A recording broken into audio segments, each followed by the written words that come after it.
बड़ी संख्या में भी लोग आ जाते हैं। एक समय की बात है, नारद मुनि कलयुग के जमाने के शुरुआत में आए थे और देखा उन्होंने सब तीर्थ स्थानों में बहुत भीड़ बच गया। जैसे रामेश्वर में गए लाखों लोग थे, उधर जगन्नाथपुरी में गए लाखों लोग रथ यात्रा में हैं, 10-20 लाख लोग थे। उधर वृंदावन में गए गिरिराज परिक्रमा में, उधर भी लाखों लोग थे। कुंभ मेला भी आने वाला है जनवरी में, कुंभ मेला में गए, उधर भी देखा 2-3 करोड़ लोग थे। वो आंख पहुंचकर देखा कि कलयुग है सत्ययुग है। सत्ययुग में तो बहुत लोग आते हैं, कलयुग में भी इतना श्रद्धा है, भक्ति है, क्या चल रहा है इस दुनिया में। तुरंत वो पहुंच गए वैकुंठ में। बोला नारायण को, नारायण जी तो चौथा जमाना आ गया अभी, सत्य त्रेता द्वापर और कलयुग में भी लोगों के अंदर इतना श्रद्धा है। आप मुझे जरा बताइए कितने लोगों को मैं वैकुंठ में ला सकता हूँ, कितने लोगों को वैकुंठ पासपोर्ट देने के लिए आप तैयार है? ऐसे पूछा उन्होंने। तो नारायण ने मुस्कुराया, बोला कि नारद तुम तो मेरे शुद्ध भक्त हो, जितने लोगों को लाना चाहते हो उतना लाने के लिए तुमको अनुमति है। तुम लोगों को खड़ा करो, मैं सैंक्शन कर दूंगा, ये मेरा काम, भगवान ने बोला है। खुश होकर नारद मुनि वीणा बजाते हुए वापिस आ पहुंचे। ऐसे अलग अलग पवित्र स्थानों में गए, कुंभ मेला में गए, रामेश्वर में गए, पुरी में गए। तो लोगों को अनाउंसमेंट किया उन्होंने, चलो कलयुग का जमाना चालू हो गया, ये बहुत अंधेरे का जमाना है, जिसे सब सद्गुण मिट जाएगा और अवगुण दिखाई देंगे कलयुग में। ततश्चान दिनम धर्म सत्यम शौचम दया क्षमा कालेन बलिना राजन्नं क्षति आयु बलम स्मृति। कलयुग में आयु बलम स्मृति सत्यम शौतम शौचम क्षमा दया, दया क्षमा करना, दया दिखाना, शौच मतलब नहाना और शुद्ध रहना, सत्यम सत्यवाद बोलना, आयुष बलम स्मृति, ये सब घटता है कलयुग में। लोगों का आयुष पर कम होता है। तो नारद मुनि ने बताया कि कलयुग बहुत खराब जमाना है, भविष्य में कलयुग तो घोर कलयुग आएगा। आप लोग मेरे साथ आओ, मेरे पास टिकट है वैकुंठ जाने के लिए, जितना लोगों को चाहिए उतना मैं लेके जा सकता हूँ। लेकिन लोग इसी चाह रहे थे। तो आश्चर्य हुआ नारद को, लोग पहने थे कुमकुम चंदन इत्यादि, पूजा पाठ भी कर रहे थे, भगवान का भी दर्शन कर रहे थे, मंदिरों में तीर्थाटन भी कर रहे थे, दिव्य नदी में नहा भी रहे थे लोग। अरे सब कुछ एकदम ठीक ठाक है इनका, लेकिन नहाने के लिए क्यों हिचकिचा रहे हैं? ऐसे उनको मन में शंका उठा। किसी को पूछ ही दिया नारद मुनि ने, क्यों तुम आने आ रहे हो, तुम तो इतना धार्मिक दिख रहे हो। वो बोला, देखिए हमारा बेटा बेटी की विवाह करके सेटल करना है, सेटल कर दिया तो हमारी जिम्मेदारी खत्म, उसके बाद मैं आ सकता हूँ। किसी और को पूछा, वो बोला मेरा बेटा बेटी सेटल हो गए हैं, उसमें प्रॉब्लम नहीं, सिर्फ हम अभी पोता का जन्म होने वाला है, थोड़ा हम देखकर हम आ जाएंगे, उसका नामकरण होगा, थोड़ा उसके साथ चलेंगे, थोड़ा उसके बाद हम आएंगे। ऐसे कोई व्यक्ति बोला। कोई और व्यक्ति बोला कि हमारे 4 बेटे हो गए हैं, लेकिन सबको काम धंधा में लगा भी दिया मैंने, लेकिन सब मूर्ख लोग हैं, उनको मालूम नहीं पैसा कैसे संभालना, मेरे गाइडेंस के बिना वो लोग संभाल नहीं पाए। जब वो थोड़ा परिपक्व हो जाएंगे ना, उसके बाद मैं भी आपके साथ आ सकता हूँ। ऐसे कोई बोला। कोई व्यक्ति था, उसने बिजनेस भी हैंड ओवर कर दिया, बच्चे उनके बेटा बेटे की शादी भी हो गया, बच्चे भी हो गया। नारद ने सोचा ये तो जरूर आएगा, उसको पकड़ा उन्होंने। वो बोले कि मैं देखना चाहता हूँ मेरे पोता का विवाह जब होगा तब मैं आऊंगा। तब नारद ने बोला ऐसे कोई नहीं आ सकता मेरे साथ। उनको बड़ा आश्चर्य, क्यों नहीं आ रहे हैं लोग। लास्ट में एक व्यक्ति बोला मैं आ रहा हूँ आपके साथ, मैं तैयार हूँ, अभी लगेज वगैरह था करके रेडी हो गया हो। नारद ने खुश हुए, क्योंकि उन्होंने नारायण को बोला था अनेक लोगों को लाने वाला हूँ, कम से कम एक लेके जाना चाहिए ऐसे। तो वो एक व्यक्ति निकलने के पहले पूछा नारद को, देवी बच्चों को बोल कर आया हूँ, अभी बताइए कब वापस लौटने का प्रोग्राम है। नारद ने वैकुंठ के बारे में सुना नहीं क्या तुमने, यद गत्वा न निवर्तन्ते, भगवान बताते हैं ना, एक बार वैकुंठ में जीव चला गया तो वापस लौटेगा क्या? कभी नहीं लौटेगा, उधर हमेशा के लिए भगवान के सानिध्य में रहेगा वो। ये बात जब उसने सुना, वो भी बोला मैं भी प्रोग्राम चेंज कर दिया थी, मैं भी नहीं आऊँ। तब नारद के मन में एक विचार उठा, इस दुनिया में पुण्यात्मा बहुत हैं, 90% लोग धार्मिक लोग हैं, लेकिन शुद्ध भक्त में पुण्यात्माओं में बहुत बड़ा फर्क है, जमीन आसमान का फर्क है। क्या फर्क है? आप देखेंगे जो पुण्यात्मा होते हैं इस दुनिया में, धार्मिक लोग होते हैं, उनका केंद्र बिंदु खुद है। जैसे जब मंदिरों में जाते हैं अनेक लोग, भारत में ही नहीं किसी भी धर्म में आप देखेंगे हैं, ऐसे अगर आप कृष्ण मत का ले लीजिए, क्रिस्त हो, हिंदू हो, कोई भी क्यों ना हो, सब लोगों के मत में देखा गया है, मंदिरों में जाते हैं वो लोग आंख बंद करके हाथ जोड़कर भगवान से एक लिस्ट दे देते हैं, भगवान को क्या क्या मांगना हो मांगते हैं, करेक्ट है ना। कोई लड़का जाता है बोलता है ये भगवान हमको एग्जाम में पास करा दो। एक बार हमारे पूना मंदिर में छोटी बच्चियां आई थी, सब व्हाइट एंड ब्लू यूनिफॉर्म पहना था, स्कूल के बच्चे। मैंने बच्चियों को पूछा तुम किस कक्षा में पढ़ती हो? दूसरी कक्षा में, सेकंड स्टैंडर्ड को। अब सब खड़े होकर ऐसे 8-10 बच्चियां ऐसे बहुत ध्यान से प्रार्थना कर रही थी, बाबा मुझे बहुत अच्छा लगा देखने के लिए। तो मैं तुरंत जाकर कुछ कार्ड लेकर आया, उनको छोटा छोटा भगवान के राधा दाम यशोदा दामोदर के कार्ड था मेरे पास, सबको एक एक कार्ड दिया और सबके हाथ में एक कुकी भी दिया। बच्चियों को पूछा मैंने, बताओ आप लोग क्या रोज आते हो क्या? मैंने पूछा उनको। वो बच्चियां बोली अंकल आपको मालूम नहीं आज परीक्षा हमारा है तो आए हैं, ऐसे बोली। तो उसका मतलब क्या है, परीक्षा नहीं तो हम आने की क्या जरूरत है मंदिर में, ऐसे वो सोच रहे थे बच्चियां। तो इसका मतलब है लोग भगवान के निकट जाते हैं, पुण्यात्मा लोग, धार्मिक लोग, क्यों? कुछ न कुछ भगवान से कुछ मांगने के लिए जाते हैं, ये देखा जाता है। कोई बोलता है भगवान से पास करा दो, भगवान ने पास कर दिया, हे भगवान मुझे एक नौकरी दिला दो, बोलते नौकरी भी दिला दिया, हे भगवान को थोड़ा प्रमोशन भी दे दो, प्रमोशन भी मिल गया। वो बोलता है नौकरी मिल गया, प्रमोशन मिल गया, पदवी मिल गया, पैसा मिल गया, लेकिन अभी 32 उनका एक व्यक्ति है उसका 34 हो गया उम्र है, विवाह नहीं हुआ, विवाह भी करा दो। ठीक है, विवाह भी हो गया, विवाह होकर 4-5 साल हुआ, बच्चा नहीं हुआ, हे भगवान बच्चा नहीं हुआ, बच्चा भी दे दो। अंत में भगवान ने बच्चा भी दे दिया। बच्चे बेटे प्राप्त होने के बाद वो मंदिर गए नहीं, भगवान देख रहे थे, अरे 15 साल हो गए आया नहीं, क्या हो गया इसका? 15 साल के बाद आया, वापस बढ़ते दौड़ते हुए आया, हे भगवान मेरे बेटे को एक इंजीनियरिंग सीट दिला दो, अरे उसको पास करा दो, उसको भी नौकरी दिला दो। तो इस तरह भगवान के पास आकर मांगने वाले अनेक लोग हैं, पायस बोलते हैं इनको, बोलते हैं पायस मेटीरियलिस्ट। क्या बोलते हैं? There is materialist, pious materialist, दो तरह के लोग हैं, एक नास्तिक है एक आस्तिक है। तो नास्तिक जो होते हैं वो लोग भगवान को भूल कर, बुलक्कड़ होकर वो लोग इस दुनिया के सब पदार्थों को लेकर खुद भोगते हैं, नरकगामी होते हैं।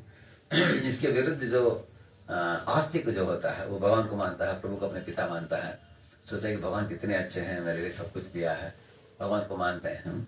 लेकिन उनको भगवान के साथ कुछ लेना देना नहीं है, उनको पदार्थों के साथ लेना देना है। जैसे कोई बेटा जाता है, पापा एक नया मॉडल मोबाइल निकला है, ठीक है बेटा चाहिए क्या? तो कहाँ चाहिए? अभी दे दिया मोबाइल लेकर जाकर वीडियो गेम खेलेगा, पिताजी के साथ तो लेना देना नहीं उनका। और कुछ 1 साल के बाद पिताजी हो जाएगा, पापा एक पल्सर बाइक निकला है नया, नहीं तो करिश्मा निकला है, मिलेगा क्या मुझे? ठीक है बेटा तुम जो मांगोगे मैं कैसे ना बोलूंगा, ले लो। अभी बाइक में घूमेगा, इधर उधर घूमता रहेगा, लेकिन पिताजी के साथ कुछ संबंध नहीं उसका। पिताजी के साथ एक तो संबंध है, क्या है? जो लेना है उनके पास जाना है, ऐसे। तो ये लोग आस्तिक होते हैं, लेकिन आज उन्होंने समझ लिया अभी इस दुनिया में नास्तिक लोग हैं और आस्तिक लोग हैं, और दोनों लोग भगवान के पास जाने की इच्छा नहीं रखते हैं। आस्तिक लोग जो हैं वो सोचते हैं कि भगवान अच्छे हैं, कि हमारी इच्छाओं को पूर्ति करने के लिए भगवान अच्छे हैं, ऐसे वो सोचते हैं। और भगवान के पास ही नहीं जाते हैं वो, अनेक आस्तिक लोग अनेक मंदिरों में भी जाते हैं, अलग देवताओं के पास जाकर अलग चीजें मांगते हैं कुछ लोग, उनमें से जो भगवान के पास सिर्फ आने वाले जो होते हैं वो मिश्रित भक्त बोलते हैं उनको। चतुर्विधा भजन्ते माम जना सुकृतिनोर्जुना आर्तो जिज्ञासुरर्थार्थी ज्ञानी च भरतर्षभा, ऐसे एक श्लोक है। आर्त का मतलब है दुखित व्यक्ति गया भगवान के पास। कौन? ध्रुव। ध्रुव गया किसके पास? भगवान विष्णु के पास गया, करेक्ट है ना? आर्तो। और अर्थार्थी का मतलब, सॉरी ध्रुव अर्थार्थी है। आर्थ मतलब गजेंद्र। गजेंद्र भगवान को पुकारा, आर्थ, करेक्ट है ना? आर्थ तकलीफ के कारण, ध्रुव मांगा पैसा मांगने के लिए। सर ये लोग कुछ मिश्रित भक्ति लेकर गए भगवान के पास। तो अभी 3 तरह के लोग हैं, नास्तिक, आस्तिक, भक्त। अभी नास्तिक लोग जो हैं वो सिर्फ भोग करना चाहते हैं इस दुनिया में, वो आसुरी प्रवृत्ति वाले होते हैं। आसुरी प्रवृत्ति, आसुरी प्रवृत्ति का मतलब है सिर्फ भोगना बस। और शुद्ध भक्त का मतलब है सिर्फ सेवा करना भगवान की। उनको कुछ अपेक्षा ही नहीं भगवान से, कुछ भी नहीं। जैसे सुदामा, आप लोग जानते हो सुदामा गया कृष्ण के पास, है ना? जो मांगा क्या उसने? जो मांगा, लेकिन कोई बोल रहा था कि भगवान ने दिया इतना बड़ा घर, उसको इतना नौकर चाकर दे दिया भगवान ने, दे दिया भगवान ने, लेकिन मांगा क्या वो? इसी तरह एक फल वाली भगवान को फल देने के लिए आई थी। उसके बारे में एक सुंदर अध्याय है इसमें, भागवत के 10वें स्कंद में है।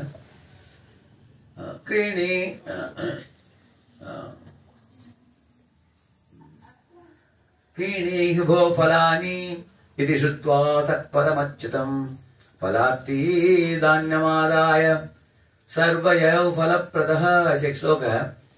एक फल वाली टोकरी में फल लेकर ऐसे चिल्लाती हुई गई, बुलाती हुई, किसी को फल खरीदना है क्या? मेरे पास फल है, टोकरी भर के।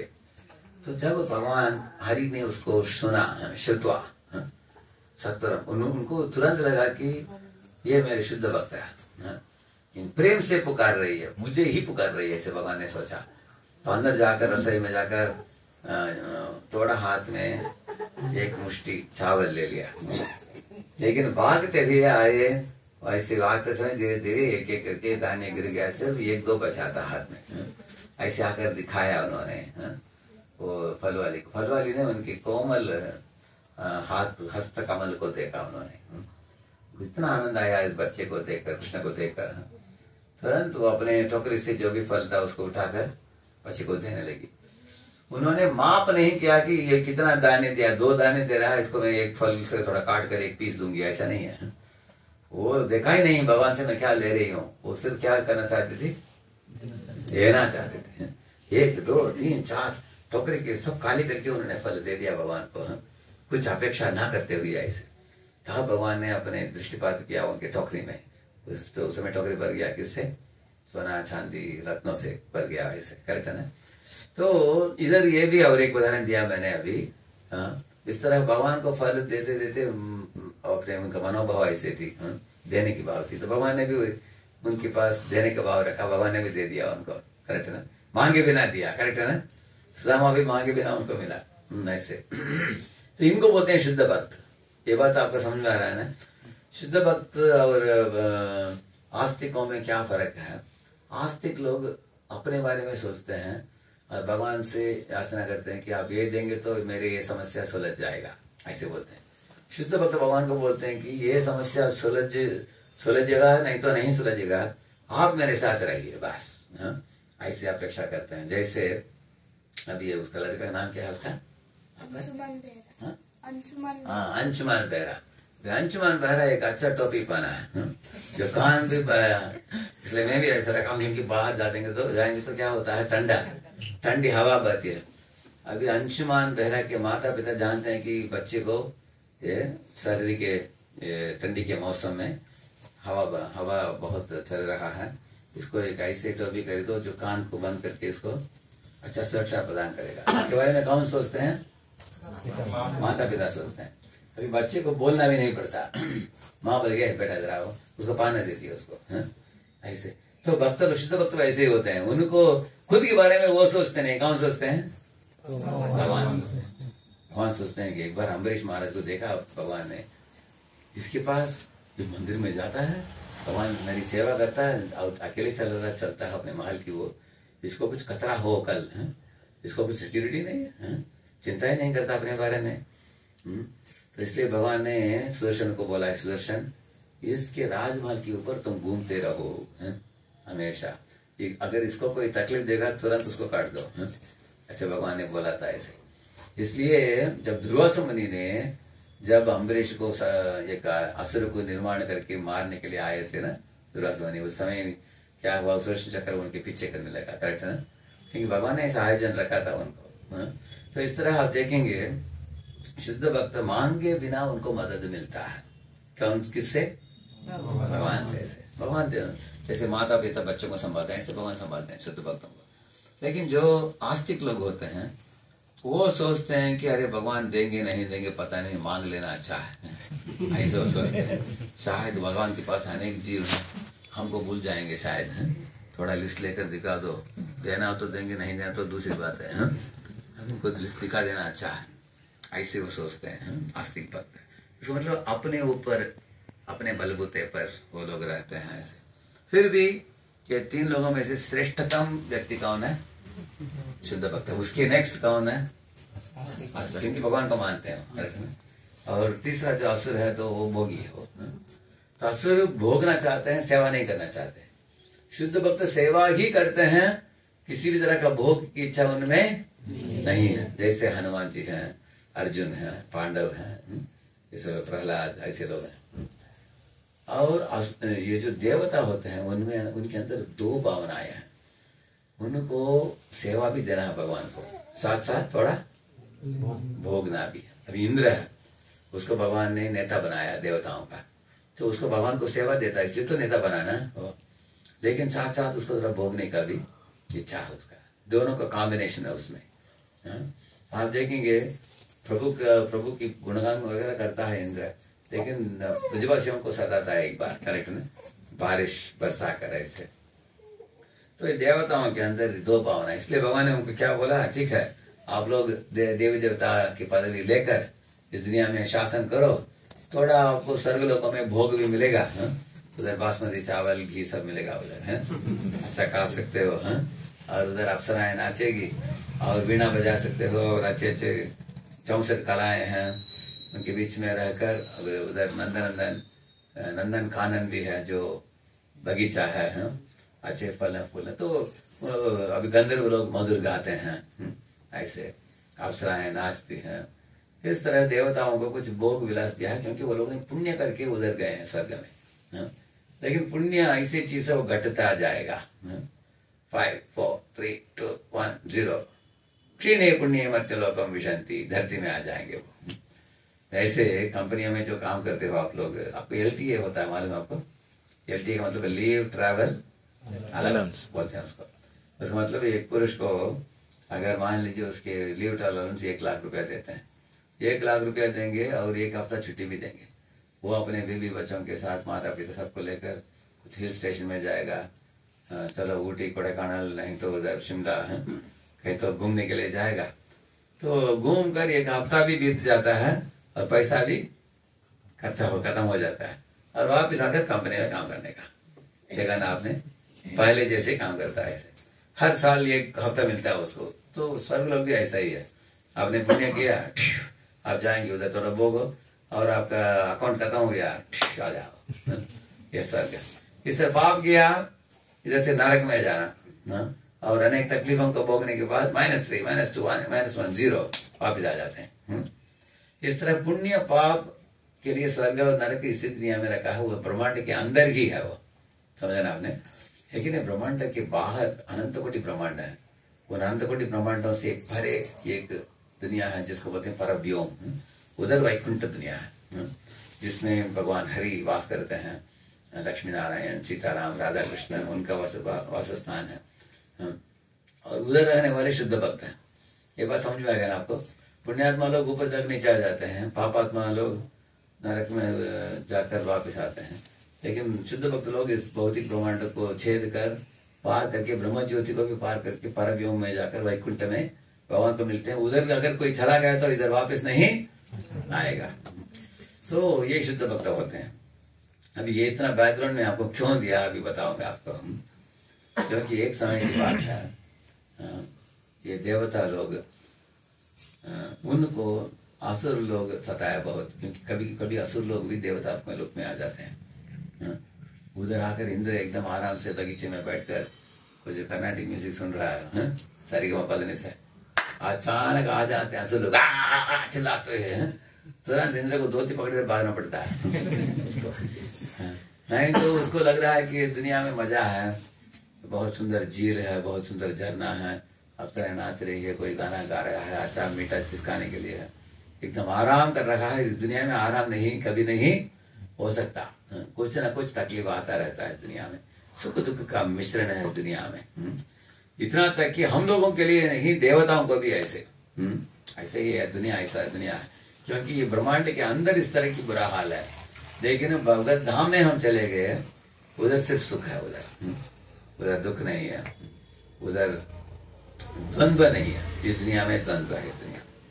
तो आपको मन में एक विचार उठेगा, प्रभु जी अभी आपने बोला कि नास्तिक है आस्तिक है, तो आस्तिक लोग खुश रहना चाहिए और नास्तिक लोगों को दंड है, करेक्ट है?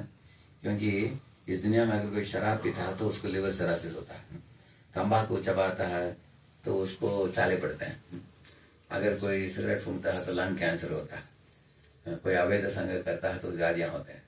तो इसका मतलब भगवान ने दंड रखा है पाप कृतियों के लिए, करेक्ट है ना? इस तरह अगर आप पुण्य कृति करोगे, जैसे आप योगासन करो, नहीं तो प्राणायाम करो, वेजिटेरियन खाना भगवान को चढ़ाकर खाओ, तो आप एकदम तंदुरुस्त रहोगे। प्रकृति को भगवान ने ऐसे सृष्टि किया है, अच्छी चीज करो आपको अच्छा ही मिलता है, और गलत चीज करो आपको दंड मिलता है, ये देखा गया है। फिर आपको मन में विचार उठेगा कि देवता लोग तो सत्वगुणी प्रधान है, असुर लोग रजोगुणी तमोगुणी प्रधान है, असुरों को दंड मिलना चाहिए और देवताओं को भेंट मिलना चाहिए, करेक्ट है? ऐसे ये क्यों भगवान ऐसे करते हैं कि असुर लोग जाकर देवताओं को भी सताते हैं? आपके मन में विचार उठेगा, इसका कारण क्या है? भगवान हरि जो दुग्ध सागर में लेटे हैं, वो अपने अर्ध कुला आंखों के साथ सारे दुनिया के जीवों को देखते हैं। शांताकारम भुजगशयनम पद्मनाभम सुरेशम बोलते हैं। ऐसे भगवान हरि जब देखते हैं कि देवता लोग कभी ढीले पड़ जाते हैं, तब भगवान क्या करते हैं? काल को बुलाते हैं, काल थोड़ा इनको सबक सिखा दो। काल क्या करता है? ऐसे पलटी कर देता है, तब असुर लोग थोड़े शक्तिशाली बन जाते हैं। जब देवताओं के पीछे करते हैं तब देवताओं को अकल आ जाता है। तो जब ढीले पड़ते हैं, इसलिए भगवान ढीले, देवता खुद ही बोलते हैं एक श्लोक में, न यत्र वैकुंठ कथा सुधापगा न साधवो भागवतास्तदाश्रया न यत्र यज्ञेश मखा महोत्सवा सुरेश लोकोऽपि न वै सेव्यताम् किं दुष्करैर्न कृतविस्तपो व्रतैर् ध्यानादिभिर्वा द्विजयेन फल्गुना न यत्र नारायण पाद पंकज स्मृति प्रमुष्टा अतिशयेन्द्रियोत्सवात्। ऐसे बताते हैं कि हे भगवान, हम लोग यज्ञ दान तप इत्यादि करके हम स्वर्गलोक में पहुंचे, उधर जाने के बाद हम ढीले पड़ गए, क्योंकि उधर यज्ञ नहीं होता, उत्सव नहीं होता, आपकी कथा नहीं होती, सब लोग अमृत पीकर लंबे आयुष जीते हैं। अतिशय इंद्रिय उत्सवात, इंद्रिय तर्पण में हम लोग इतना समय बिताते हैं। भगवान नायत्र नारायण पाद पंकज, भगवान हरि की श्री चरणों की स्मृति नहीं होता उधर हम लोगों को। इसलिए देवताओं ने बोला हमको उधर से नीचे उतना रौरकेला में है, जब लोग भजन करते हैं, हम भक्तों के बीच में आकर हम रहना चाहते हैं धरती में, खास करके किस युग में? कलियुग में, ताकि हम भक्तों की संगठन में आकर हम संकीर्तन करें, कथा श्रवण करें, प्रसाद पाए, दिन रात भगवान का चिंतन करें। ये अच्छा है कि हम धरती में थोड़ा सुविधा कम भी क्यों ना हो, थोड़ा धूप कड़ी होता है, ठंडी ज्यादा होता है, हम परवाह नहीं करेंगे, क्योंकि ये क्रैश कोर्स होता है कलयुग में। 100 साल में आप भगवत धाम पहुंच सकते हो, 100 साल भी जीता नहीं इंसान आजकल, 100 से कम। लेकिन 100 साल में अगर आप रोज सोलमाला करते हो, 4 नियम पालन करते हो, विधिवत जीवन जीते हो, भक्ति में जीवन, इसी जन्म में हम भगवत धाम लौट सकते हैं। तो देवता लोग भी इच्छुक हैं इधर आने के लिए। तो ऐसे एक बार देवता लोग जब कमजोर पड़ गए, तब भगवान विष्णु ने उनको बुलाया, देवता इधर आओ, अभी आप लोगों ने अपने गुरु को सही ढंग से सेवा नहीं की, इसके कारण तुम्हारा अधोगति हो गया। अभी क्योंकि बृहस्पति को आदर देने के लिए भूल गया कौन? इंद्र। इसके कारण तुम लोग, तुम्हारे सब ऐश्वर्य छूट गए, तुम अभी इसके कारण दुखित अवस्था में हो। चिंता मत करो, मैं तुम लोगों को एक उपाय दूंगा, ध्यान से सुनो और उसको अपनाओ। अब इंद्र को बोला भगवान ने, चलो तुम देव असुरों के पास, उनको बोलो कि दुग्ध सागर में अगर मंदर पर्वत को खड़ा करके अगर हम लोग उसका मंथन करेंगे, उस मंथन के द्वारा अमृत प्राप्त कर सकते हैं, और हम लोग बंटवारा करके खाएंगे। आप लोग आधा लो, हम आधा लेंगे, हम दोनों मिलकर हम एक प्रोजेक्ट करेंगे, हम पार्टनरशिप करेंगे। इस तरह उनको बोलो। अब इंद्र को जरूर संकोच होगा, क्योंकि देवताओं को असुरों के पास जाकर कोलैबोरेशन करने के लिए अच्छा लगेगा, अच्छा नहीं लगेगा। फिर भी वो मान लिया। क्यों माना? क्योंकि किसने उनको वो आदेश दिया? भगवान ने। तो भगवान की बात को हमें मानना चाहिए। कभी कभी कोई भक्त बोलता है, प्रभु जी हमारे कांग्रेगेशन में किसी के साथ भी मैं सेवा दूंगा, लेकिन उस व्यक्ति के साथ नहीं, उसको छोड़कर आप किसी से भी जोड़ दीजिए हमको, ऐसे कुछ लोग बोलते हैं। एक गुरु बोलते हैं कि देखो, तुम और वो भक्त दोनों जुड़कर करोगे तो ये सेवा बढ़िया हो जाएगा, क्योंकि उसके पास टैलेंट है, तुम्हारे पास भी टैलेंट है। लेकिन कुछ लोग गुरु के बात भी नहीं मानते, कुछ लोग बोलते हैं नहीं नहीं उसके साथ झगड़ा होगा, ऐसे बोलते हैं। लेकिन इधर असुर और देवताओं का देखिए, दोनों का थोड़ा भी मिलजुलता नहीं। ये लोग सत्वगुणी प्रधान है और ये लोग रजोगुणी तमोगुणी प्रधान है। और ये लोग गाय को पालते हैं गोमाता के रूप में, और वो लोग गाय को काटते हैं ऐसे। तो इस तरह देवता लोग भगवान को केंद्र मानते हैं और असुर लोग अपने आप को केंद्र मानते हैं ऐसे। तो देवता लोग वैदिक ग्रंथों को पढ़ते हैं, भगवान की गुणगान इत्यादि करते हैं। तो असुर लोग अपेक्षा करते हैं कि सब लोग उनकी पूजा आराधना करें। ऐसे जैसे हिरण्यकशिपु ने बोला, सब सारी दुनिया को मेरा नाम लो, भगवान नारायण का नाम मत लो, करेक्ट है ना? ऐसे तो ऐसे उनके सोशली, उनके साइकोलॉजिकली उनका टेंडेंस, उनका नेचर अलग है, स्वभाव। फिर भी देवताओं के लीडर इंद्र ने सोचा कि भगवान ने मुझे बोला है कोलैबोरेशन करने के लिए, इसलिए मैं तैयार हूँ। चले गए वो। जब गए बलि महाराज की महल के अंदर प्रवेश किया, तब असुर लोग सब हथियार उठा लिया हाथ में, आ गया हमारे दुश्मन, मारो उसको, ऐसे भागते हुए गए। बलि ने बोला, रुको रुको, देखते हैं क्या बोलने वाला है, देखते हैं, बुलाओ उसको। तो अंदर बुलाया गया, तो उन्होंने प्रस्तुत किया ये बात और बलि मान लिया। तो बलि और असुर ने सोचा कि देवता लोग अभी कमजोर हैं, हमको ये प्रोजेक्ट में मदद करेंगे, हम दोनों मंथन करेंगे समुद्र को। मंथन करके जब अमृत निकलेगा ना, वो लोग कमजोर लोग हैं, थोड़ा 3-4 पिटाई करके भगा देंगे और हम ले लेंगे। ऐसे हम लेकर हम भोगेंगे उसको, ऐसी उनकी योजना थी। तो सहमत हो गए वो लोग। तो असुर लोग आ गए, देवता लोग आ गए। भगवान विष्णु खुश हुए, बोला कि उठाओ आप सब लोग मंदार पर्वत, चलो समुद्र की ओर। तो मंदार पर्वत उठाना बहुत मुश्किल था, एकदम भारी था, वो लंबा था, ऊंचा था। वो उठाते उठाते चलते समय कुछ लोगों के हाथ से वो फिसल गया, नीचे गिर पड़ा, किसी का टांग टूट गया, हाथ टूट गया, कोई मर भी गया है। ऐसे बाकी देवता लोग, असुर लोग रो ही रहे थे। तो भगवान आए, बोले कि चिंता मत करो, आपने सिर्फ दृष्टिपात से सब का जान वापस लाया, लौटाया भगवान ने, सबके हाथ पैर सब रिपेयर कर दिया भगवान ने एक क्षण मात्र में। अब वो बोला आप लोग हट जाओ, ऐसे बोलकर भगवान ने खुद उठा लिया पर्वत को, उठाकर ये गरुड़ की पीठ के ऊपर रखा और दोनों पंखों में एक और देवता एक और असुरों पर बिठाकर भगवान उड़ते हुए लेके गए उनको समुद्र की ओर। उधर मंदार पर्वत को बिठा दिया और वासुकी नाम का एक सर्प था, उसको एक रस्सी बनाया भगवान ने, बोला कि ऐसे ये रस्सी, और देवता लोग इधर मुख की ओर आ जाओ, असुर लोग पुंज की ओर आ जाओ, दोनों पकड़ो, अभी हम प्रोजेक्ट चालू करते हैं।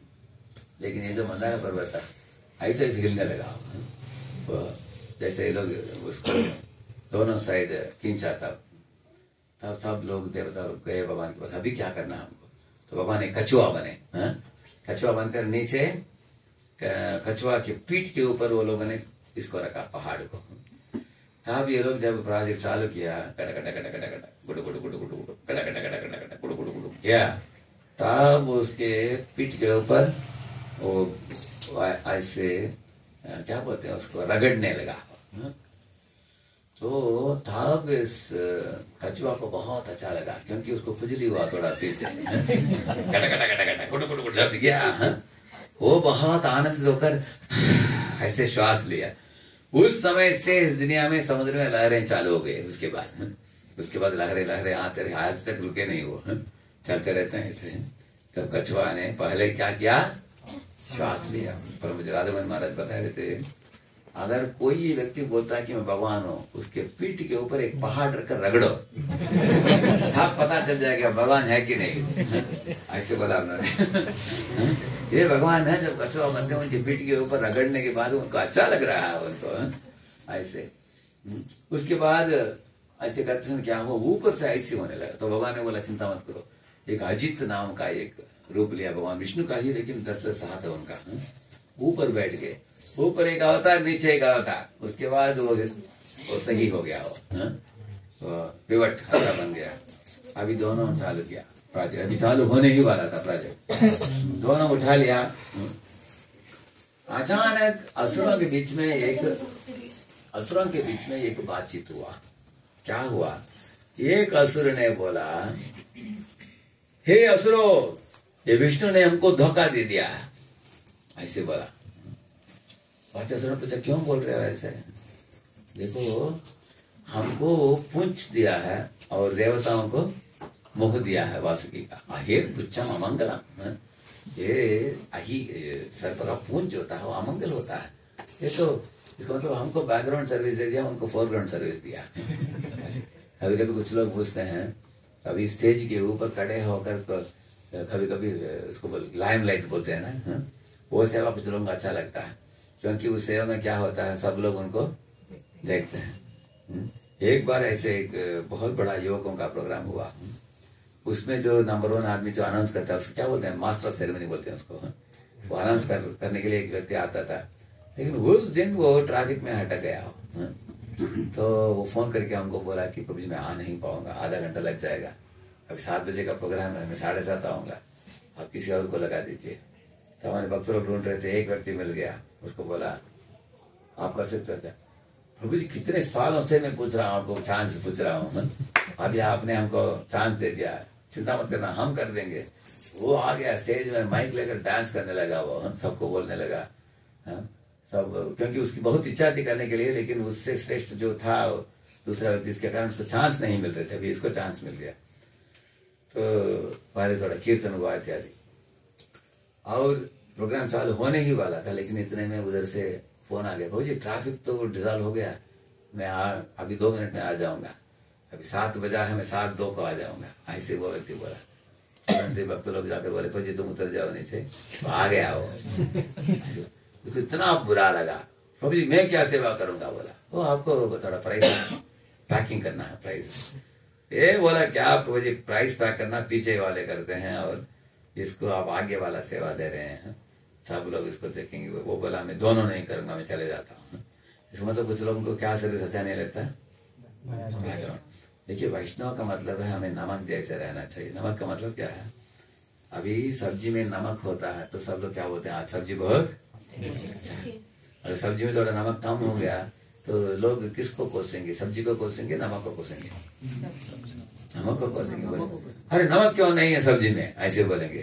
अगर नमक ठीक है तो किसको प्रशंसा करेंगे, सब्जी को। उसका मतलब नमक का नाम आता ही नहीं है।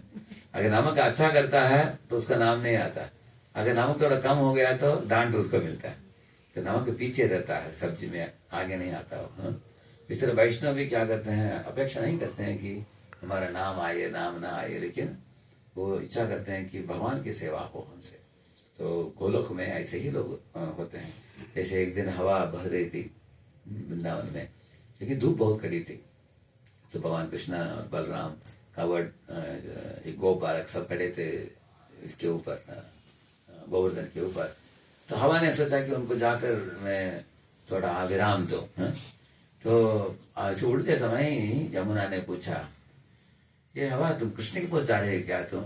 हाँ बोला, तो मेरे से थोड़ा बूंद लेकर जाओ पानी का, क्योंकि वाटर कूलर आप लोग जानते हैं, वाटर कूलर में पानी का बूंद आता है, हवा भी आता है, अच्छा लगेगा उनको। तो उससे पानी का बूंद लेकर गया। बगीचे के फूलों ने पूछा, हे कृष्ण के पास जा रहे हो तो मेरे से सुगंध लेकर जाओ। तो वो लोगों ने सुगंध दिया, उसको भी लेकर गया। ऐसे सुगंध के साथ हवा और पानी के साथ ऐसे गोल घूम रहा था वो। कृष्ण को, गोपालन को बहुत अच्छा लगा उनको। तो अभी भगवान ने हवा की प्रशंसा की, हवा कितना अच्छा है, सुगंध भी है इसमें और एकदम शीतल हवा, बहुत अच्छा है, अच्छा लगा उनको। तो अभी यमुना का नाम नहीं लिया गया और फूलों का नाम नहीं लिया गया, लेकिन ये फूल और यमुना उसका परवाह नहीं किया। कारण क्या है? जब तक भगवान को सुखी हम कर पाए, बस उसने हमारे सुख है। उसको बोलते हैं तत् सुखी सुखित्वम। उनके सुख में सुख पाना, उनके दुख में दुख पाना, इतना ही चाहते हैं भगवद्गीता में। कोई हमारा नाम आए या ना आए कोई परवाह नहीं करता, ऐसा है। तो इसी तरह ये असुर लोगों ने बोला कि हमको पूंछ दिया है सर्प का, उनको मुख दिया है। इसका मतलब क्या है? देवताओं को ज्यादा आदर दिया, हमको उतना आदर नहीं दिया, इसलिए हम स्ट्राइक में चले जाएंगे। वो लोग पूंछ छोड़कर निकलने वाले थे। भगवान ने बोला रुको रुको, आपको क्या चाहिए? आपको मुंह चाहिए ना, वेट करो थोड़ा। तो देवताओं को भगवान ने पूछा कि देवताओं आप बताओ, क्या आप लोग पूंछ पकड़ने के लिए तैयार हो क्या? देवता लोग बोले आप जो बोलेंगे हम करेंगे। आप बोलेंगे मुंह पकड़ो तो मुंह पकड़ेंगे, पूंछ पकड़ो तो पूंछ पकड़ेंगे, निकल जाओ तो निकल जाएंगे, ठहरो तो ठहरेंगे। हम किसके दास हैं? आपके दास हैं, आपके दास हैं, हम जहाँ बोले करेंगे। तो भगवान खुश हुए। तो भगवान ने बोला देवताओं को, देखो आप कभी भी मैं आपको कुछ उपदेश दूंगा, उसको ध्यान से सुन लो। उन्होंने बताया कि अभी समुद्र मंथन करते करते अनेक भेंट निकलेंगे, लेकिन उन भेंटों को छूना नहीं। जो भेंट मैं दूंगा उस भेंट को ही छूना, नहीं तो किसी भेंट के ऊपर हाथ मत लगाना। और मैं कुछ भेंट दूंगा असुरों को, कुछ दूंगा आप लोगों को। लेकिन अगर मैं असुरों को थोड़ा ज्यादा भेंट दे दिया तो आप ईर्ष्या भी मत करना। आप किसी भी भेंट के लिए काम नहीं रखना। अगर उनको ज्यादा दे दिया तो ईर्ष्या भी मत करना, लोभ मत रखना। और अगर कुछ विष इत्यादि कुछ आ जाएगा ये प्रोजेक्ट में, तो आप प्रोजेक्ट को छोड़कर भाग मत जाना, वो भी नहीं करना। आप प्रोजेक्ट में जुड़े रहो, मैं उसके लिए कुछ उपाय ढूंढूंगा, ठीक है। न भेतव्यम कालकूटात् विषात् जलति संभवात्। भगवान बताते हैं लोभ कार्यो न वजातु। बताते हैं कि तुम काम करोगे, लोभ करोगे, क्रोध करोगे, तो भय करोगे, इन चीजों से तुम्हारे प्रोजेक्ट पूरा नहीं होगा। क्योंकि कभी कभी हम क्रोध करने के कारण काम होता नहीं है। कभी कभी जिसके साथ आप बातचीत करते समय थोड़ा ज्यादा नाराज हो गए, वो काम ही नहीं करेगा। वो आपने नाराज किया कि कर नहीं रहा है वो, इसलिए आपने नाराज किया, लेकिन काम को छोड़कर चला जाता है। करेक्ट। इसके बदले हमें क्या करना चाहिए? इसके द्वारा काम कैसे करवाना चाहिए वो सोचना चाहिए। एक बार ऐसे हुआ, प्रभु रामचंद्र ने आए, लक्ष्मण को बुलाया। लक्ष्मण अभी चतुर्मास बीत गया, बारिश का मौसम तो हो ही गया, 20 दिन हो गया। अभी सुग्रीव तो वचन दिया था हम लोगों को, लेकिन वचनबद्ध नहीं रहा। बोला कि शरद ऋतु शुरू होते ही मैं आ जाऊंगा और सीता को हम ढूंढेंगे। अभी 20 दिन बीत गया, पता नहीं वो बंदर क्या कर रहा। लक्ष्मण ने बोला अभी वो विलास में पड़ गया, भूल गया, अभी तत्क्षण जाकर मैं उसको वध करके आ जाऊंगा, ऐसे बोला। तो हाँ, राम ने बोला कि तुम वध करोगे तो सीता को कैसे हम ढूंढेंगे? वो तो उसको काम में लगाना चाहिए ना, उसको वध करना है, नहीं तो काम में लगाना है। तब लक्ष्मण को सद्बुद्धि आई, बोला कि हाँ अभी उसके द्वारा कुछ काम करवाना है, इसलिए उतना ज्यादा क्रोध करना उचित नहीं, ऐसे समझा। इसी तरह भगवान ने बोला देवताओं को, असुरों के साथ तुम राज्य कर रहे हो, कभी भी क्रोध मत करना, लोभ मत करना। अब काम, क्रोध, लोभ, भय इत्यादि को त्याग दो। सब देवता मान लिया, सब वो पुंज के साइड में गए और असुर लोग आए मुंह के साइड। राज्य चालू हुआ, कड़ा कड़ा कड़ा कड़ा गुड़ गुड़ गुड़ कड़ा कड़ा था। वासुकी को उल्टी आने लगा करके वो धुआं निकलने लगा मुंह से। सब असुरों के मुंह में गरम गरम धुआं आने लगा और जहरीला धुआं था। सब असुर लोग चिल्लाने लगे और वो एक असुर ने दूसरे को चिल्लाया, अरे मूर्ख, पहले तो हम पूंछ में थे, पूंछ से कोई धुआं नहीं निकलता। अभी आप मूर्खता से तुमने ये साइड मांगा, अभी देखो हमारे चेहरे के ऊपर धुआं आ रहा है, देखो कितना बड़ा निपट मूर्ख है। तो दूसरा वो असुर ने बोला, अरे मैं मूर्ख नहीं हूं, तुम लोग मूर्ख हो। बोला क्यों? क्योंकि मेरे बात आप लोगों ने माना। ऐसे बोला उसने। सब आपस में क्या कर रहे थे? लड़ रहे थे आपस में। तो पहले जो था अच्छा ही था, मूर्खता से उधर से। इसका मतलब क्या है, अगर आप लाइमलाइट सर्विस आपको चाहिए तो आप लीडर बनोगे तो लीडर के ऊपर जिम्मेदारी भी बहुत आता है। जितना लीडर को लोग प्रशंसा करेंगे उतना लीडर को लोग गाली देंगे। आपका देखा ना दुनिया में, आप देखेंगे ऐसे ही। लीडर काम आसान काम नहीं है। ये लोगों को लाइमलाइट सर्विस चाहिए लेकिन डांट नहीं चाहिए इनको, करेक्ट ना? तो भगवान मुस्कुरा रहे थे, देखा ठीक है, समझ गए भगवान। उसके बाद भगवान ने वासुकी को नींद में डाल दिया, तमोगुण में डाल दिया। वासुकी सो ही गया। इसके कारण उसके मुंह से धुआं नहीं निकला, क्योंकि भगवान ने देखा कि असुर अभी भी बोल रहे हैं हम प्रोजेक्ट छोड़कर स्ट्राइक में चले जाएंगे। पूंछ पकड़ के समय भी वही बोले, अभी भी वही बोल रहे थे। भगवान ने बोला अरे थोड़ा रुको, मैं कुछ आइडिया ऐसे करूंगा और धुआं नहीं निकलेगा। तो उसके बाद वो लोग रेडी हो गए, तैयार हो गए। तो उसके बाद प्रोजेक्ट चालू हो गई, अनेक चीज निकले। तो भगवान कुछ चीजों को उठाकर असुरों को दिया। तो देवता लोग देख रहे थे। अभी देवता लोग बताइए, क्या वो शुद्ध भक्त है, मिश्रित भक्त है? मिश्रित भक्त है। तो मतलब उनके अंदर क्या इच्छा है? भोग और सेवा। क्योंकि जैसे मैंने बोला, नास्तिक आस्तिक भक्त, तो ये शुद्ध भक्त नहीं है देवता लोग, तो मिश्रित भक्त हैं। उनकी हृदय में इच्छा है भोगने के लिए, फिर भी भगवान विष्णु ने उनको बोला था कि आप लोग झगड़ा नहीं करना चाहिए। किसके साथ? असुरों के साथ। तो मैं जो बोलूंगा मेरे बात मानो। तो उनके बात मानकर चले वो। ठीक है, भगवान उनको 4 भेंट दे रहे हैं, हमको भी देंगे बाद में, थोड़ा वेट करो। उनके पास जाकर झगड़ा मत करो, ऐसे सहन करके वेट कर रहे थे। उनको भी दिया भगवान ने 1-2 की भेंट। ऐसे बीच में हलाहल आया, आप लोग जानते हो। हलाहल जब आया, शिव जी को हलाहल दिया गया, शिव जी ने उसको पी लिया। लगता है उनका नाम क्या पड़ा? नीलकंठ बने। तो कोई लोग पूछते हैं कभी कभी, प्रभु जी समुद्र से एक कौस्तुभमणि निकला, उसको भगवान विष्णु उसको लेकर पहना लिया खुद ही। और जब हलाहल निकला तो उन्होंने उसको शिव जी को दे दिया।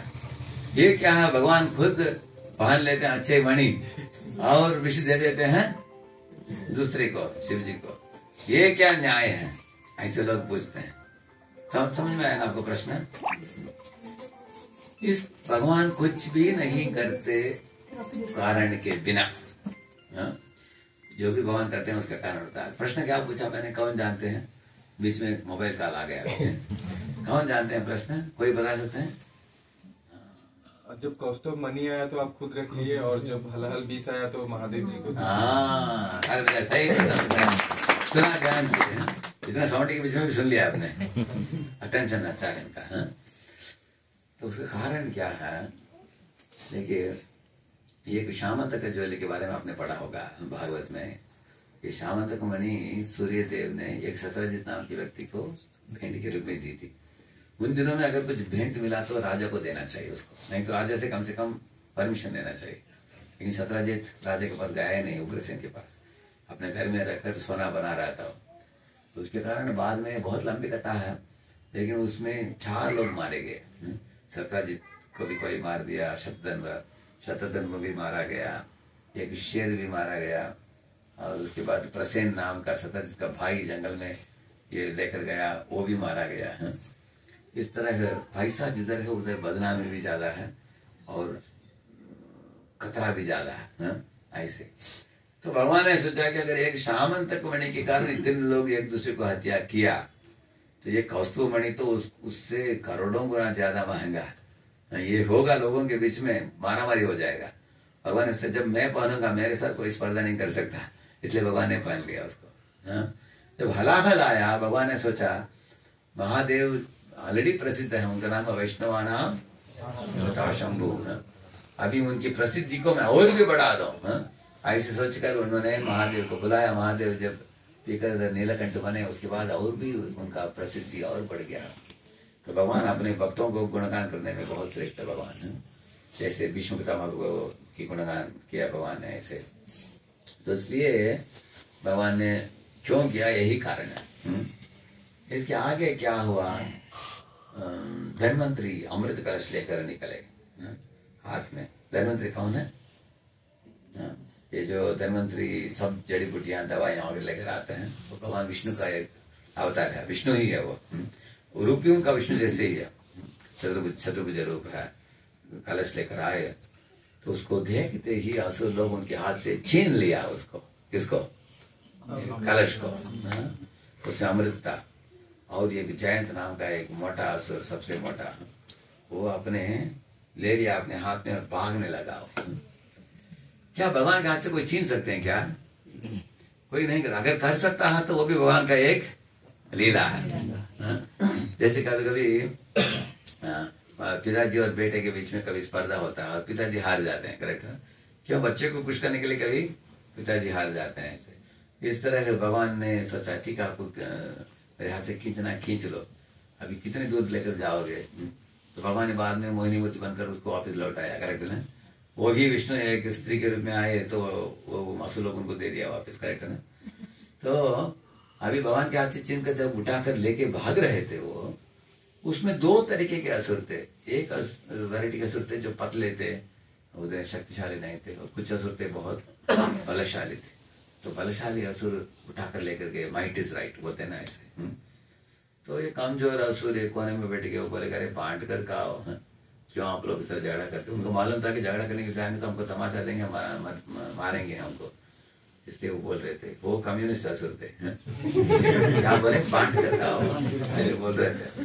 और बलशाली असुर बोले नहीं नहीं नहीं, जिसके पास बल है उसके पास अमृत है, ऐसे बोल रहे थे। वो कैपिटलिस्ट असुर है, एक है कैपिटलिस्ट, दूसरा लेकिन दोनों बोल गए कि अमृत किसका है? भगवान का। दोनों, कोई भी भगवान के बारे में बात नहीं कर रहा है, बोल नहीं रहा कि धन्वंतरी ने लाया, ये कोई नहीं बोल रहा है। दोनों बोल रहे हैं कि ये अमृत हमारे लिए है। यही आजकल आप देखते हो, कम्युनिस्ट है, कैपिटलिस्ट अमेरिकन है, अभी कम्युनिस्ट सारी दुनिया में। तो ये लोग कभी भगवान के बारे में बात करते हैं क्या?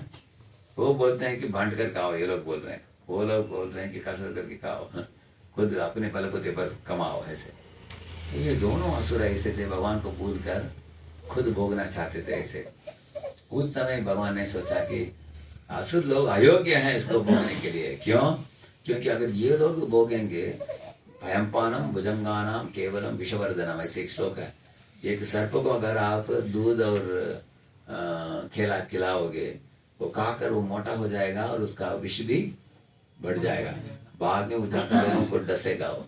इसलिए सर्प को मारना चाहिए, सर्प को पोषण नहीं देना चाहिए। इसलिए असुर लोग अमृत खाएंगे, लंबे आयु जिएंगे तो बहुत सताएंगे सब जीवों को।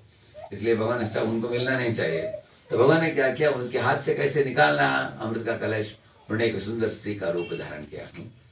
तो अच्छे अच्छे कपड़े पहने थे, अच्छे कंकड़ पहने थे, कुंडल था, उनके अच्छे लंबे बाल थी, उनकी आंखें भ्रमर की समान थी, घूम रहे थे ऐसे, और अच्छे अच्छे आभूषण पर, नेकलेस पहनकर ऐसे चल रही थी वो, पाँव में नूपुर था।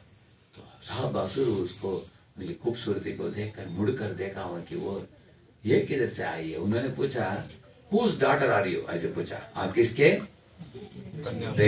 कन्या हो? ऐसे पूछा उन्होंने।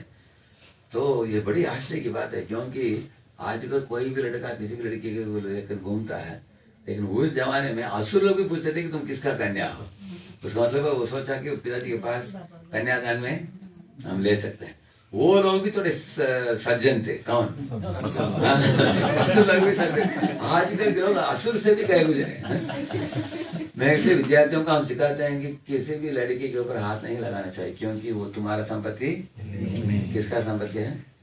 पिताजी का। पिताजी का बेटी है वो, पिताजी के आदत में भगवान ने उनको रखा है। इसलिए हम क्या बोलते हैं, कन्या पिताजी देता है। और उसके बाद अग्नि वाला में आते हैं, उस समय हम बोलते हैं पाणी ग्रहण। पाणी ग्रहण मतलब जब पिताजी अपने बेटी को किसी लड़के को देता है, वो हाथ पकड़ता है, पकड़कर अग्निवलम करता है, इसलिए पाणी ग्रहणम और कन्यादान वगैरह बोला गया है।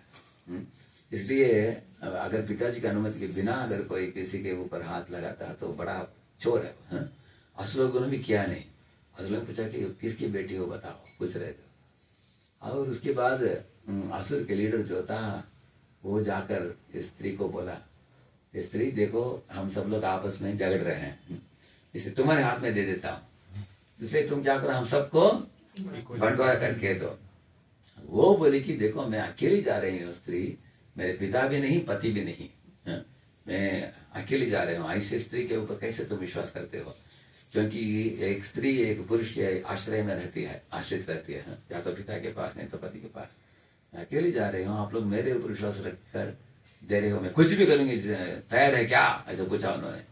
साहब असुरों को डर था कि हम तैयार नहीं है, तो उनका सोचना था कि क्योंकि ये स्त्री जो थी मोहिनी मूर्ति, वो हर एक असुर को तिरछी नजर से देखा उन्होंने, तो उनको लगा कि हमसे इसका लगन है, अब बाद में हमारे के साथ विवाह करेगी, ऐसे उनका मन था। इसलिए उन्होंने सोचा कि इसको मना नहीं करना चाहिए, जो बोल रही है उसको छोड़ देना चाहिए। जब बोला उसने मैं कुछ भी करेंगे तैयार है कि आप लोग, बोला ही बोला सब लोग नो प्रॉब्लम, आप जो करोगे करो हमको प्रॉब्लम बोल दिया। उसके बाद वो बोला सब पंक्ति में बैठो, अब नहा कर आओ, सब नहा कर आगे पंक्ति में बैठ के, एक ओर असुर दूसरी ओर देवता लोग। असुरों को क्या मिला? असुरों के वर्ग में ऐसे चलती हुई गई वो, ऐसे उनके नूपुर का आवाज सुनने को मिला, उनके शरीर की सुगंध उनको अनुभव हुआ, उनकी खूबसूरती को देख पाए। बस उसके बाद जब देवताओं के पक्ष में आई, उधर सर्विंग करने लगी, किसको? देवताओं को। सबको अमृत मिल गया। तो लोग आपस में बातचीत कर रहे थे, अरे उनको सब दे रही है। बोला पूछो मत, हमने दिया उसके हाथ में, अब हमने अनुमति भी दिया है, जो करना चाहती है वो कर सकती है। बाद में सबका सर्विंग होने के बाद वो सुंदर जो मोहिनी मूर्ति थी करके विष्णु के रूप में बदल गई। वो हाथ में शंख चक्र गदा पद्मा मुकुट कुंडल, सब असुरों ने देखा अरे विष्णु है, हाँ? विष्णु ही किस रूप में आए थे? मोहिनी मूर्ति में आए थे। इस अध्याय के अंत में 2 सुंदर श्लोक हैं, महत्वपूर्ण है वो। उस श्लोक में बताया गया कि असुर देवता दोनों के प्रोजेक्ट करने का स्थान दुग्ध सागर था, दुग्ध सागर में क्या हो, और दोनों ने इंस्ट्रूमेंट जो यूज किया वो क्या था? मंदार पर्वत और वासुकी, वो भी एक ही था। समय जिसमें वो लोगों ने किया प्रोजेक्ट, समय भी एक ही समय था। उनका कर्म जो था ये खींचने का, वो भी कर्म भी एक ही था। लेकिन एक पार्टी को अमृत मिला, दूसरे पार्टी को अमृत नहीं मिला। कारण क्या? क्योंकि अमृत मिलने वाला पार्टी भगवान के आदेशों को माना, और जो भगवान के आदेशों को नहीं माना उनको नहीं मिला। ये ही कंक्लूजन है ये लीला का। ये लीला से हम क्या समझते हैं? जो स्त्री पुरुष शास्त्रों को मानकर भगवान के दिए हुए विधि विधानों को पालन करते हैं, वो लोगों को अमृत मिलेगा। उसका मतलब है उनके जीवन में सफलता प्राप्त होगी। जो भगवान के दिए हुए विधानों को नकारते हैं, मनमानी करते हैं और सोचते हैं कि मैं सब जानता हूँ जानती हूँ, ऐसे लोगों को उनके जीवन में अच्छा फल नहीं मिलेगा उनको। This is the conclusion, obedience to the supreme lord. भगवान की बात को मानना। भगवान बताते हैं गीता के 16वें अध्याय में, यशास्त्र विधिमुत्सृज्य वर्तते कामकारतः न सिद्धिम अवाप्नोति न सुखम न पराम गतिम। अगर कोई शास्त्र विधि के उल्लंघन करता हो, ऐसा व्यक्ति इस दुनिया में भी सुखी नहीं रह सकता, और परलोक की पदवी तो मिलेगा ही नहीं उसको। बहुत काल उसको आवागमन होगा और जन्म मृत्यु के चक्कर में उसको घूमना पड़ेगा उसको। इससे हम लोग सीखना चाहिए कि हमारे गुरु परंपरा के आचार्य, हमारे वरिष्ठ और शास्त्र ये जो भी सिखाते हैं हमारी भलाई के लिए, और हमको समझ में आए ना समझ में आए, अगर वो बोलते हैं कि यही उचित है करो, हमें करना चाहिए। जैसे अर्जुन को लड़ाई नहीं करना था, लेकिन भगवान कृष्ण ने बोला लड़ाई करो, तो उन्होंने लड़ाई किया। तो ध्रुव महाराज बाद में उनके भाई को कुछ यक्ष मार दिया। इसके कारण यक्षों के साथ बहुत बड़ा घमासान युद्ध किया। किसने? ध्रुव ने। और हजारों यक्षों को मार दिया उन्होंने। उस समय स्वयं मनु आकर बोले, हे वत्स, ये यक्ष ने तुम्हारे भाई को मारा, इसके बदले में तुम क्या करते हो? सारे यक्षों के वंश को मिटाना चाहते हो, ये गलत है, ये नहीं करना चाहिए तुमको।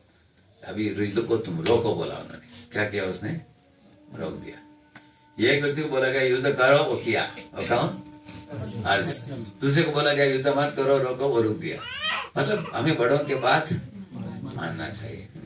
जो गुरु बोलते हैं, वरिष्ठ वैष्णव बोलते हैं, भगवान बोलते हैं, उसको मानना चाहिए। तो मान कर जो चलेगा उनको सद्गति प्राप्त होगा। ध्रुव को भी परलोक पद प्राप्त हो गया, उसको भी। अर्जुन भी यशस्वी बना भगवान की बात मानकर। ये क्यों मैं बोला आपको, आजकल के जमाने में बच्चे सोचते हैं कि हम बड़े बुद्धिमान हैं, हम बड़े लॉजिकल हैं, हम बहुत कुछ जानते हैं, और शास्त्र के विरुद्ध अनेक चीज करते हैं। और इसके कारण उनके जीवन में अनेक तरह की यातनाओं को उनको सामना करना पड़ता है। जैसे आजकल स्मार्टफोन आने के बाद अनेक गंदे चीजों को लोग देखते हैं उसमें, और वो देखने के कारण उनके मति के अंदर उनका बुद्धि भ्रष्ट हो जाता है। और उनके, इसको अंग्रेजी में गिगो प्रिंसिपल बोलते हैं, good in good out, garbage in garbage out. अगर गंदा चीज डालोगे गंदा चीज ही निकलेगा, करेक्ट है ना? अगर शुद्ध चीज डालोगे तो शुद्ध चीज निकलेगा। जैसे मैं हॉस्टल में जाते हुए एक बार एक कमरे में दरवाजा थोड़ा खुला था, मैं देखा एक लड़का सुंदर कृष्ण का पिक्चर है उसके टेबल के सामने, और भगवान को पूजा कर रहा हो, जैसे एक अगरबत्ती दिखा रहा था। तो उसका पूजा होने के बाद मैं जाकर उसके साथ बैठा, और उसके टेबल में भगवद गीता आयसिस प्रभुपाद जी का था उसका, और वो बोला कि उसके माता पिता दीक्षित है, दोनों दीक्षित हैं, वो गल्फ में रहते हैं और वो इधर पढ़ रहा है। तो ये बोल रहा है कि मेरे माता पिता तो महान भक्त हैं, पढ़ाई के लिए मैं इंडिया में आया हूँ, मैं भी माला करता हूँ, 1-2 माला करता हूँ, लेकिन भगवान का रोज पूजा करता हूँ। उसके बाद हमने उसको कार्यक्रम में बुलाया, तो अगले कमरे में गया, उधर एक लड़का कुर्सी में बैठकर सिगरेट फूंक रहा था उधर। मैं जाकर अंदर बैठकर उसको बोला, अरे सिगरेट फूंकने से तुमको कैंसर होता है, वो सब मालूम है। बोला फिर क्यों करते हो? आदत पड़ गया हमारा। मुझे बड़ा आश्चर्य हुआ, ये एक व्यक्ति घुमा रहा है अगरबत्ती, दूसरा व्यक्ति फूंक रहा है सिगरेट, दोनों धुआं निकाल रहे हैं। एक है दिव्य धुआं, दूसरा गंदा धुआं। क्यों कर रहे हैं? दो लोग अलग अलग चीज क्यों कर रहे हैं? उन्होंने ऐसे संस्कार किया, प्राप्त किया, करेक्ट है ना? हमें दुनिया में जिस पथ को पकड़कर हम चलते हैं उसके अनुसार हमारी आदतें बनते हैं। इसलिए हम क्या खाते हैं, किस तरह का सहवास रखते हैं। तो भगवान के बातों को मानने वाले को बहुत प्लस पॉइंट क्या है, हमारे जीवन बहुत सरल हो जाएगा। जैसे कुछ महीनों के पहले एक सत्र में 400 लोग बैठे थे विद्यार्थी। मैंने पूछा आप में से कितने लोग मांस खाते थे पहले, अभी छोड़ दिया?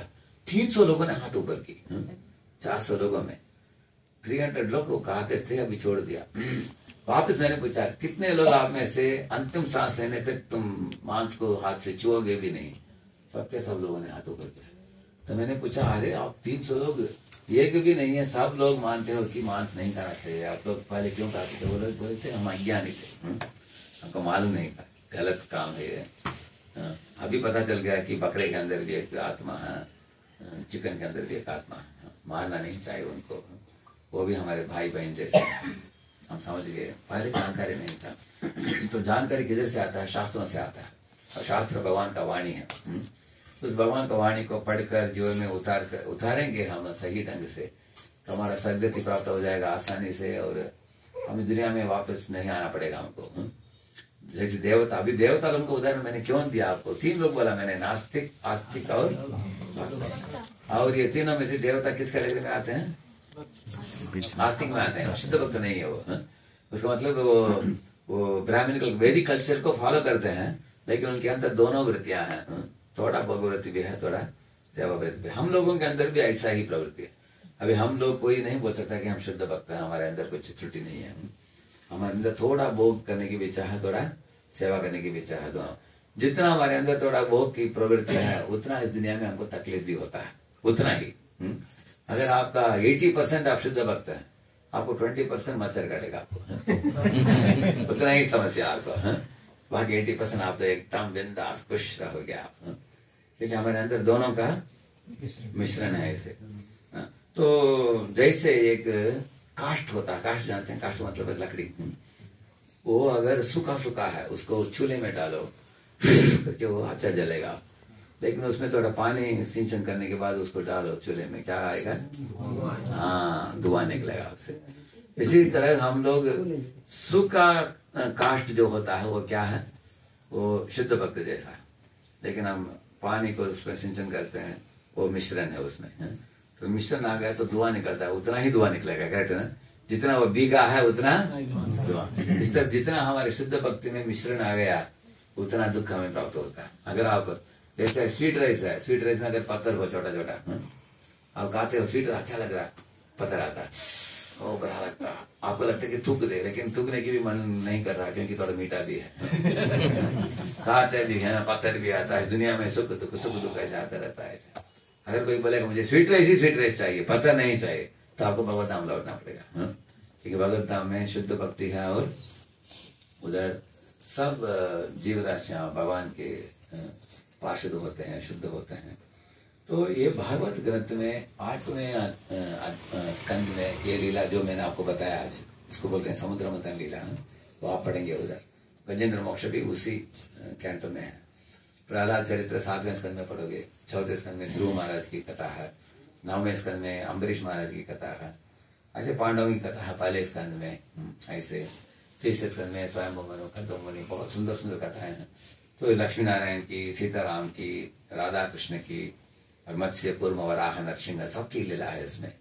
अनेक लोग जानते नहीं कि ये सब लीला किधर मिलते हैं, एक ही किताब में सब मिलते हैं। मैं जो भी बोला आपको अभी, किधर है वो?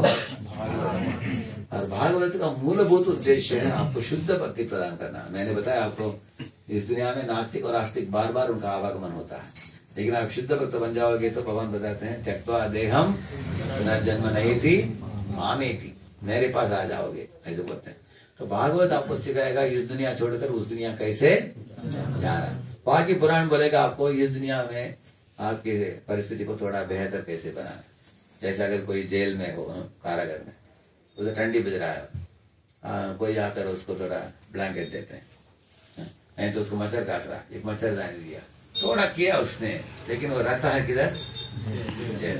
तो पुराण सब यही करते हैं, ठीक है आपको तबीयत ठीक नहीं का सूर्य के पास जाओ, थोड़ा विघ्न आता है क्या गणेश के पास जाओ, अगर विवाह नहीं हो रहा है क्या पार्वती के पास, शिव जी के पास जाओ, ऐसे अलग अलग देवताओं के पास भेजते हैं आपको।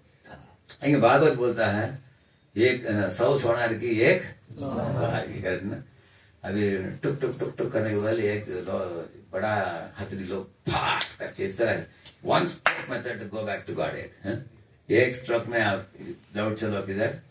भागवत धाम। एक ऐसा है, देखिए एक लड़का है, वो अपने मामा को लिखता है अमेरिका में, मामा मुझे एक वॉच खरीदना है, कितना चाहिए बेटा? बोलो, तो बोला 500 रुपया चाहिए, ठीक 500 भेज दिया। और बोलता है अभी मुझे एक बाइक खरीदना है, कितना?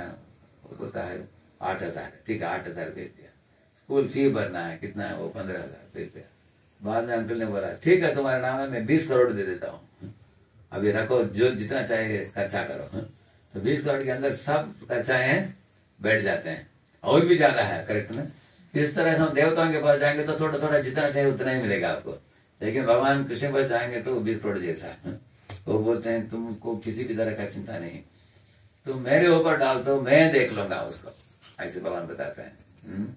इसलिए भागवत सिखाता है हमको तुम भगवान के साथ संबंध जोड़ो, बाकी सब चिंता छोड़ो, ऐसे भागवत बताता है।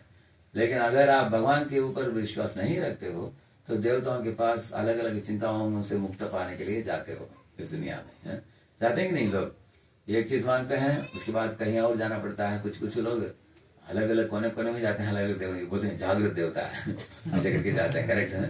लेकिन भगवान के पास आ गए आपको चिंता नहीं, भगवान सब कुछ देख लेंगे। भगवान बताते हैं हम करते हैं भगवान की भक्ति और भगवान देखते हैं हमारी जरूरत, ऐसा है। जैसे माता पिता बच्चों के बारे में सोचते हैं और बच्चे माता पिता के बारे में सोचते हैं, इस तरह भगवान और बच्चों भक्तों का रिश्ता ऐसे होता है। आप जितना पढ़ोगे भागवत, ये सब विषय बहुत सरलता से आपको समझ में आएगा। आपको पहले ये सब भागवत के तात्पर्य संस्कृत भाषा में थी, टीकाएं प्रभुपाद जी ने इनको लेकर सरल अंग्रेजी में तात्पर्य दिया, उसको अनुवादित करके हम अलग अलग भाषा में, उड़िया में भी है, हिंदी में है, मराठी में है, अलग अलग भाषाओं में है अभी। ये प्रभुपाद जी बहुत बड़ा भेंट है, क्योंकि प्रभुपाद अगर अंग्रेज में अनुवाद नहीं किया, संस्कृत में पढ़ा था सब कुछ, अनेक लोग पढ़ नहीं पाए। ऐसी तो दर्जनों टीकाकारों ने संस्कृत में लिखकर छोड़ कर गया है। ये प्रभुपाद जी सब पढ़कर उसके सार को निछाड़ कर निकाल कर हमको दे रहे हैं। प्रभुपाद जी, प्रभुपाद की जय, श्रीमद् भागवतम की जय।